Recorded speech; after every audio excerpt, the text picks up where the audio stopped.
Good morning, and I'm back in Riga today and heading for the first walking tour of the day.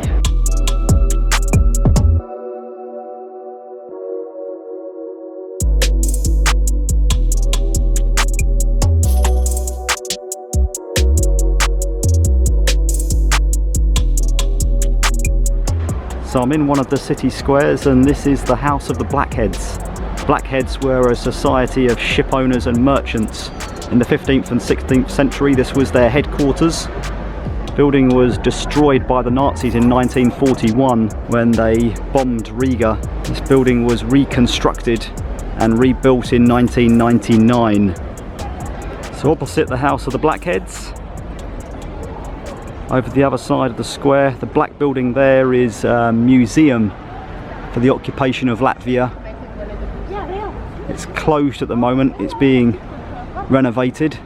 This building here, the white building with the tower on top, is the town hall. Again, a fairly new building. Most of this area was bombed to ruins by the Nazis in 1941. In fact, the newest building, or sorry, the oldest building around is that building right there, which was built in the 1950s.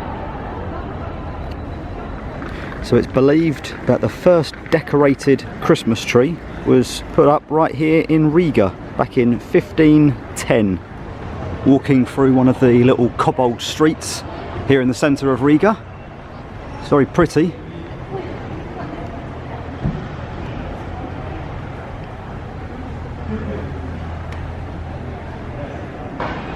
This area was used as Baker Street in the Soviet version of Sherlock Holmes.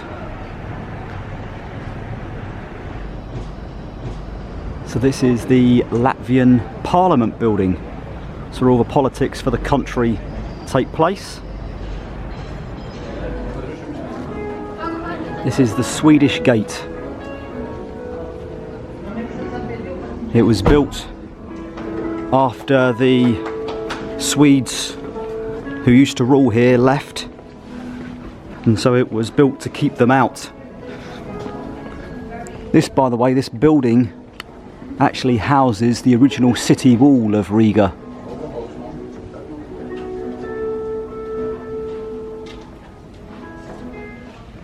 Just a little bit further on, and you can see how the houses have the original city wall, which is the red brick wall in front of us now. Actually inside, they used it so that they could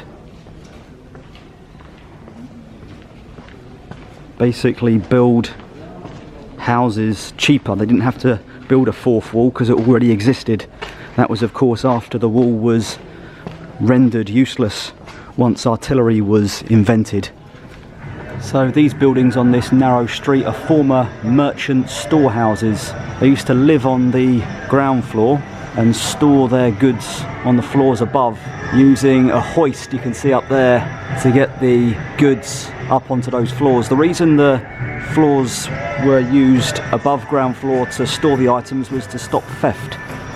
So if someone had to break in through your living quarters first, made the whole operation safer. This is unofficially named Dutch Street. It's where the Dutch merchants used to live. There's an abandoned church there, pink building, no longer used. It is very similar to some of the buildings that you see in Amsterdam.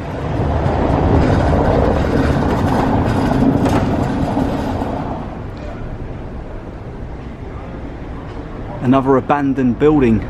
This one's in very bad repair. Just on the right hand side here there is a Jewish synagogue. There used to be 4 before World War II, now there's only 1. The rest were burnt down by Nazis. The reason this wasn't was because it's so close to all the buildings that the Nazis were using during that period. They were worried about the fire spreading. This is a quaint little street. Lots of flags, barrels, and an old cart.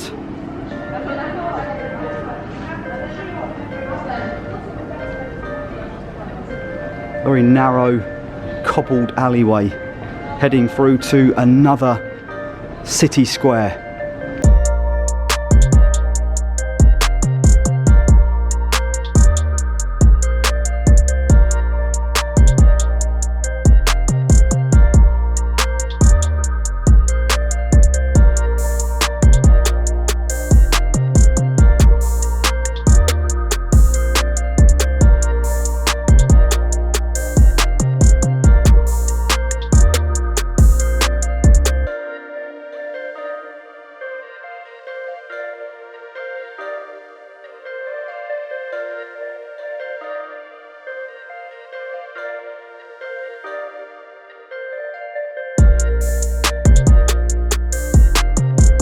So this medieval Lutheran church is known as the Riga Cathedral.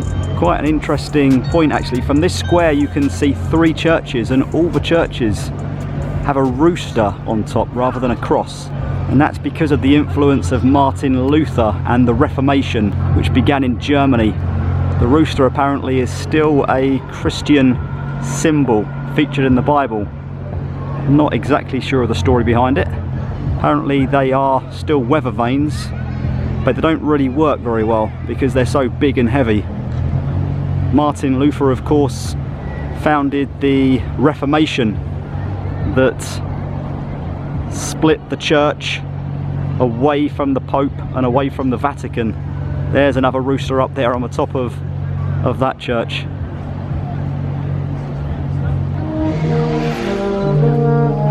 This is the Three Brothers, the oldest dwellings here in Riga, built sometime in the 15th or 16th century. You can see just how small the windows are. Built that small because outside in the Latvian winter you get temperatures of -30.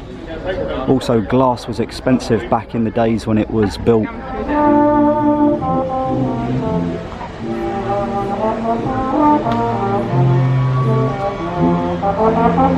So in the middle of the park here that adjoins Riga is this monument right here. It's the Freedom Monument. It was unveiled in the 1930s as a memorial to soldiers that died during the Latvian War of Independence. It didn't get knocked down during the communism years because the communists told people that the figure on top was Mother Russia holding the 3 Baltic states, Estonia, Lithuania and Latvia, of course, but that wasn't true. It's actually inspired by, I believe, the Statue of Liberty in the United States. It's inspired by Lady Liberty holding the 3 regions of Latvia. The walking tour has finished just next to the Freedom Monument. It looks like I'm now in one of the city's parks just next to the Old Town. So I'm going to head down there and take a walk along by the canal. Here in the park there are little fences around all of the big trees to stop beavers from biting away at them and essentially felling the trees into the canal.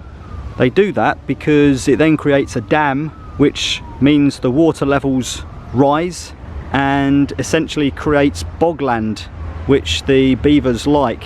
So they're actually quite smart animals, but those fences are designed to keep that from happening.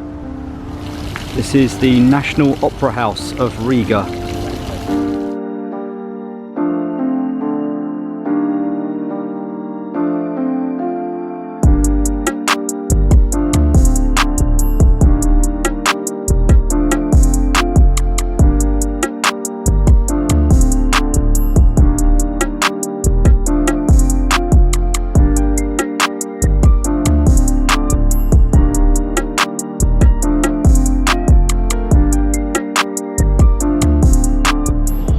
I have made it back to the Old Town. I can hear a band playing. The party has definitely started down here, and it is a busy night on the streets of Old Town Riga. Let's go and find that band. Getting closer What an atmosphere, what a place.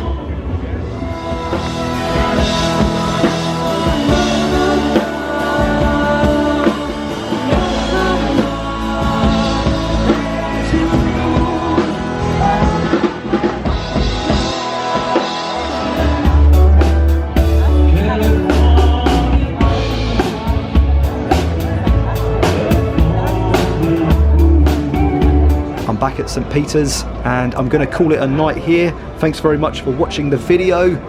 Tomorrow I am heading to a neighbourhood here in Riga called the Moscow district. Join me if you can. Loads more coming from the Baltics. Good night.